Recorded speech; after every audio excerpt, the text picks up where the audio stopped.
दिनै BPF party गैयामोनब्ला सोर चन्दन ब्रह्म, दिनै BPF पार्टी गैयामोनब्ला सोर खाम्फा बरगयारी, दिनै बे डिपार्टमेन्टफोरखौ सामलायनो थाखाय बिभागनि EM एक्जिकिउटिभ मेम्बार, दिनै जे 40टा साबजेक्ट्सनि सायाव दिनै बिथांमोना गादियाव जनानै खामानिफोरखौ सालायनो हागासिनो दं। दिनै बै पार्टीखौ जाय बिथांमोना नागारनानै थांदों, आं लाजिनो ओंखारो दिनै बै पार्टीयानो बिथांमोनखौहाय दिनै सासे दैदेनगिरि महरैहाय सिनायथि होदोंमोन। गोजाम गारायखौहाय फिन खनसे बुरखांनो लुबैयाखै। सोर BTC मोन, सोर एबसुमोन, बै समनि खोथाफोरखौहाय आङो रायखांफिननो लुबैयाखै। खुलुमबाय बयखौबो फिन खनसे हेल' एसपि ब्लग चेनेलावहाय आंनि गोसो गोरबोनिफ्राय बरायनाय थाबाय। UPPLनि सानैसो MCLA, EM ना दैदेनगिरिफोराहाय रंजानाय मोनदों। दा बेखौ रिलेट खालामनानै आं माखासे खोथा नोंथांमोनजों शेयार खालामनो सानदों। फार्स्टआवनोहाय मोनसे सोंथि सिखाङो जे दिनै खाम्फा बरगयारी बायदि सासे दैदेनगिरिया थारैनो जुदि BJPआवहाय थाङोब्ला माबोरैहाय UPPL दोलोनि मुलाम्फा जागोन बा मोजां जागोन ना? बे रायजो राजा नोंथांमोननिसिम बे आंनि सोंथि। 2025नि बिसायख'थिखौ लानानै UPPL दोलोआ बेसेबांसिमहालागै गोख्रों जादों? रायजो राजा नोंथांमोना बेनि फारसे कमेन्ट्सनि गेजेरजों फोरमायहरनो हागोन। नाथाय आंनि अपिनियनखौ आं नोंथांमोनजों शेयार खालामनो सानदों। जिहेतु आङो जेब्लायबो आंनि अपिनियनखौ शेयार खालामो। बेवहाय आङो सोरनिबा बिबुंथि, सोरनिबा बायदिसिना बुंनायखौहाय शेयार खालामनो होननानै सानाखै। आंनि अपिनियनावहाय मानिनानै लाबाय दिनैनि समाव खाम्फा बरगयारी बिथांनि सोलाय। बिथांमोना जे बुंबाय थायो अपोजिसन रुलिंआव थानानैहाय UPPL दोलोनि बिथांमोना जे बुंदों जे हाग्रामा महिलारी बा BPF दोलोखौहाय जेरैखि जाया फेजेननायानो बिथांमोननि थांखि। बेखौ जोङो फ्राय गोबाङानो मोनथियै नङा, मोनथिखागौ। प्रमद बर', मानगोनां प्रमद बर' बिथाङा जेब्ला आन्दलन जागायजेननायनिफ्राय राजनिति हान्जायावहाय जेब्ला आगान सुरो, बै समनिफ्रायनो बिथांनि मटिभ, बिथांनि भिजन, बिथांनि थांखिया जोबोद क्लियारखामोन जे बिथाङा हाग्रामा महिलारी बिथांनि गोबां एन्टि आरो BPF पार्टीनि एगेन्स्टबो। दा बेवहाय सन्देहबो जायो जे गोदोनि एबसु दानि एबसु गोबां पार्थक्य दङ होननानैबो बे गोबांथार सावरायजानाय मोनसे बिसय जानानै फैदों। जेरैहाय जोङो आवगाय मोनथिनो मोनोमोन एबसुनि मोननै बाहागो बेबायदि। दा गोबांथार आङो डिपलि थांनो लुबैयाखै, जिहेतु गोजाम गारायखौहाय फिन खनसे बुरखांनो लुबैयाखै। सोर BTC मोन, सोर एबसुमोन, बै समनि खोथाफोरखौहाय आङो रायखांफिननो लुबैयाखै। नाथाय मानगोनां प्रमद बर' बिथांनि जिहेतु आन्दलनमोन, दिनै जोङो मोगथाङाव नुयो बिथांनि आन्दलना गावनि पजिसनखौहाय, गावनि आइडेन्टिटिखौहाय रायजो राजाफोरनि सिगाङाव बोरै रिप्रेजेन्ट खालामनाय ना, बेखौ जोङो दिनै मोनथिबाय।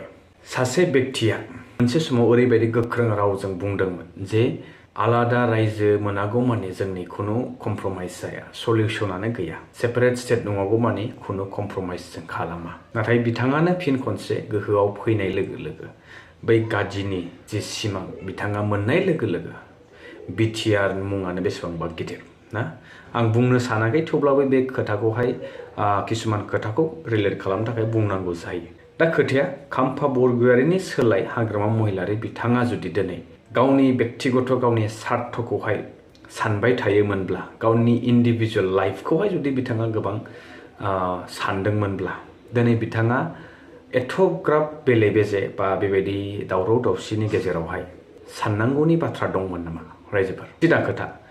दिनै बिथाङा गावनि पार्सनेल लाइफनि बागै, सम्पतिनि बागै, प्रपार्टि बानायनायनि बागै जुदि सिन्था खालामबावदोंमोनब्ला, दिनै बेबायदि खस्थ' ना अपोजिसनाव गोलाव सम स्टेटजों, सेन्ट्रेलजों, इभेन काउन्सिलनि सरकार थासेयाव बिथाङा हारसिंजे गोख्रोङै स्टेन्ड खालामगासिनो दङ, गसंगासिनो दं।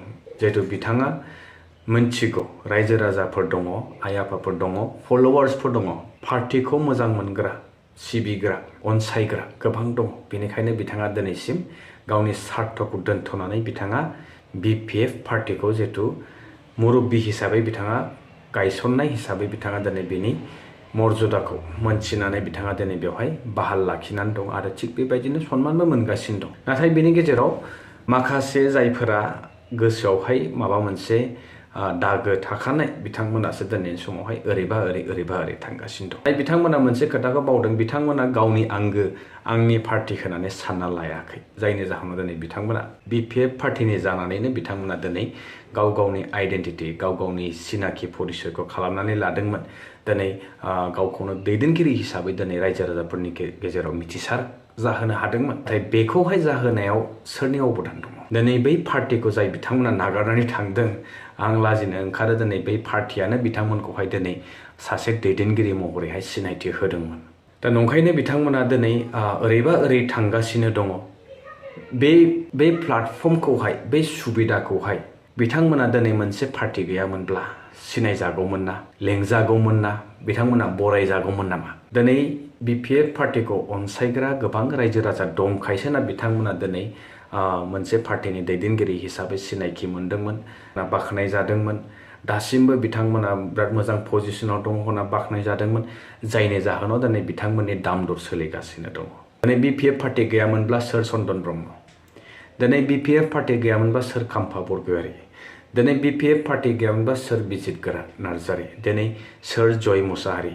बेबायदिनो दिनै बिथांमोना जि बिथायाव थानानै जि बिथानिफ्राय बिथांमोनखौ दिनै फेदेरबाय फोलावबाय मान सन्मान होबाय, बै दोलोखौ दिनै बिथांमोना दैदेननानै रायजो राजाफोरखौ जे सा ससेयाव बेबायदि खोथा गैयालासे ना दैदेनग्रा दैदेनगिरिफोरा जुदि जालदाब गारनानै थाङोब्ला आं सानो बिथांमोन बायदि दैदेनगिरिया जेरावखि थाङा मानो बिथांमोना बेवहायबो आलाय सिलाय गुलाय गुजायखौ खालामहैगोन। दा दिनै खाम्फा बरगयारीनि खोथा गोबां सावरायनाय जादों, खोनानो मोन्दों दिनै बिथाङा BJPजों थांनो थाखाय गोबां खोथा सिक्रेटै रायलायगासिनो दङ, ओरै थोरै नाथाय बोजब जायाखै।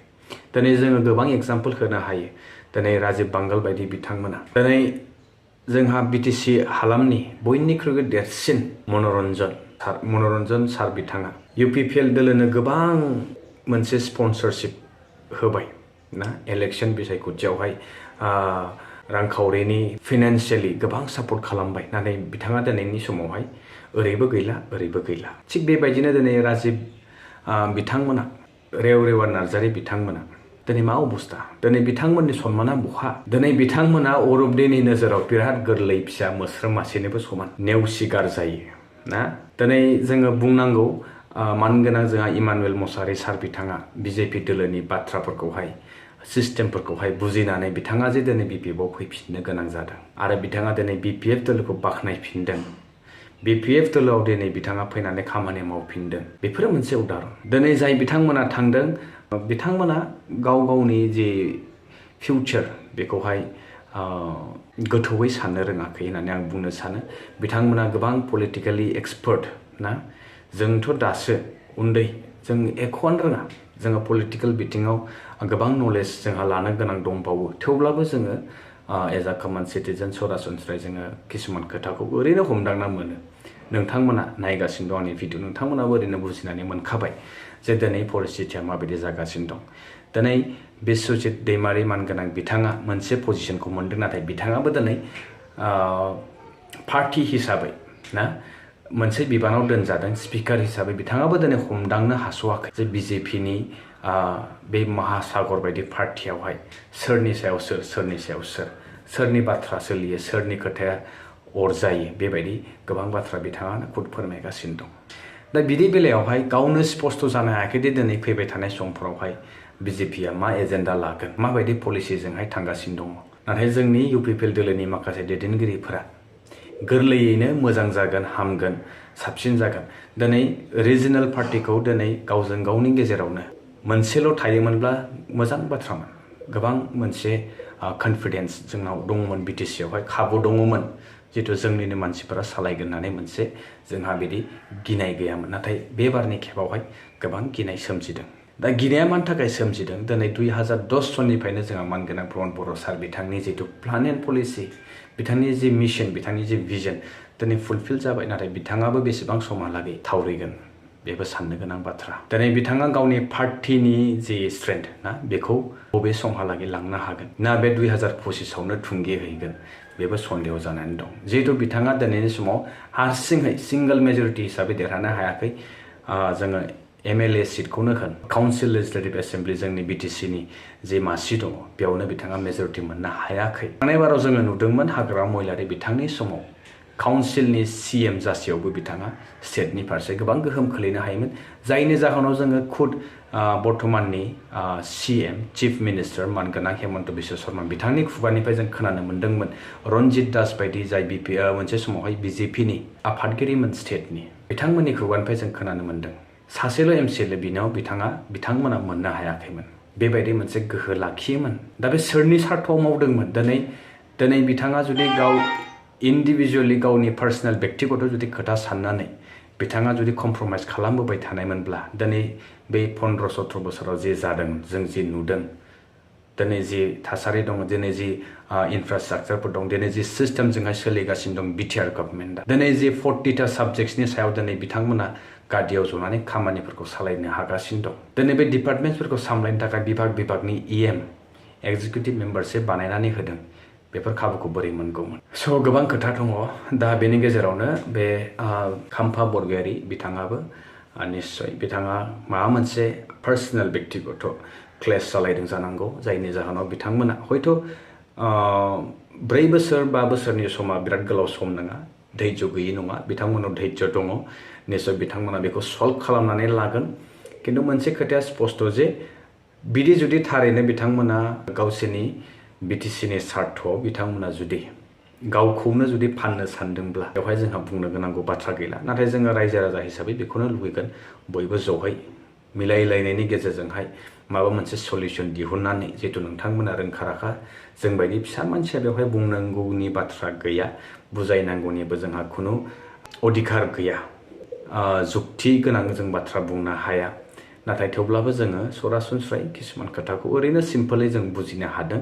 जे नोंथांमोननि गेजेराव जि कनफ्लिक्ट्स दङ नोंथांमोननि गेजेराव जि दावराव दावसि बेखौहाय फोजोबस्रांनांगौ सावरायनायनि गेजेरजोंहाय सल्भ खालामनानै लानांगौ अब्लानो गासैबो मोजां जागोन नोंथांमोननिल' बाथ्रा नङा बेवहाय जोंनि सारा बिटिसिनि बाथ्रा दङ रायजो राजानि बाथ्रा दङ नोंथांमोननि जे सेक्रिफाइस खालामबोनाय समनि बाथ्रा दङ नोंथांमोनजों लोगोसे रायजो राजाफोरा जि खस्थ' मोनफानाय बैफोरनि सार्थआव नोंथांमोना दिनैनि समावहाय बेबायदि आलाय सिलाय जानाङा होननानै जोङो बुंनो सानो आरो गोलावथार बुंनो सानाखै जास्ट मोनसेल' मेसेज नोंथांमोननिसिम जितु हाग्रामा महिलारि सारनि अबदान जे दं बेखौ नोजोर बोनानै पार्टियाव सोरबा आराम्भ खालामजेननायल' थानांगौ बे बाथ्रा नङा पार्टिया पार्टि हिसाबै थागोन बेवहाय मानसिनि सोलाय सोल'आ जालांबाय थागोन बे मोनसेल' पार्टिनि थाखाय नङा जिखुनु पार्टियावनो बे सोलाय सोल'आ जाबाय थायो आरो बेबायदिनो सिस्टेमै सोलिलाङो जिहेतु बयबो मोनसे मेच्युर्ड लेभेलसिम मोनहैनानैहाय बै खाबुखौ मोनहैयो स' बेनो मोनसे एक्सपिरियेन्स दिनै गोजामा थांदों गोदाना फैगोन ना बेवहाय गोबां बेले बेजे जानांगौनि बाथ्रा गैया दिनै सोरबाया थांदों सोरबाया फैलायगोन सासेनि बदल आरो सानै फैलायगोन बेबायदि दिनै बिपिएफ दोलोआ 2025नि थाखाय जों नुहुरनायाव जों जि खोनानायावहाय दाबो एक्टिभैनो दङ गोदान वर्कार्सफोर दङ गोबां एक्टिभ वर्कार्सफोर दङ आरो खम जायाखै अपोजिसन हिसाबै खम जायाखै बिराद मोजां मोनसे स्ट्रं फाइट बेक होगोन आरो बे रोखा ओंखायनो बिपिएफनि सापर्टार्सफोरा नार्भास जानांगौनि बाथ्रा गैया आरो स्पष्ट खोथा बेनो जोबथारनायाव बेखौनो बुंगोन हाग्रामा महिलारि बिथांनि जि गोसो बिथांनि जि साननाय ना बे जोबोद गोग्गो गोथार जिहेतु बिथाङा गावनि बर्थमाननि समाव पार्सनेल सार्थ लाखियालाबासेनो बिथाङा जे बयनिबो थाखाय बेखिनि पार्टिनि पजिशनखौहाय लाखिगासिनो दङ जिहेतु बिथाङा गोसो जायोब्ला 2020नि काउन्सिल इलेक्शननि समावनो बिथाङा गाव सानैसो लाफानानै बिजेपियाव जगदान होनो हागौमोन थेवब्लाबो बिथाङा सिएम जानायनि खाबुखौ मोनखागौमोन आरो बेनि उनावबो गोबांथार बेबायदिनो सुजुगखौ मोनदों थेवब्लाबो बिथाङा मानो थाखाय पार्टियावहाय थानानै गसंनानै स्ट्रं हिसाबै हारसिंबाबो मानसिफोरखौ बुथुम दिनैसिम बाहाल दङ स' बेनो फोरमान रायजोफोर जे बिथाङा दिनैनि समावहाय रायजो राजाफोरनि थाखाय बिथाङा दिनैसिम पार्टि मोनसेयावनो गसंनानै दं मुरब्बी हिसाबै दासिमबो थिया दङ बेनिखायनो बांद्राय बेले बेजे साननांगौनि बाथ्रा गैया आरो दिनै जोङो नुदों गोबांथार पार्टि सोलायनानैहाय गुबुन पार्टियाव थांनानै बिथांमोननि मान सन्माना माबायदि जानानै दङ बिथांमोना बेसेबां सन्मान मोनदों मोनाखै बेखौ जों बयबो मिथिखायो बेनिखायनो खाम्फा बरगयारियाबो निश्चय बे खोथाखौहाय रियेलाइज खालामगोन समा दाबो गाज्रि जायाखै सम दंसेयावनो बिथाङा निश्चय गावनि डिसिसनखौहाय सोलायगोन होननानै स' बिदिब्ला रायजो नोंथांमोन लोगो मोनसिगोन नेक्स्ट भिडिअ टिल देन स्टे टिउन बाय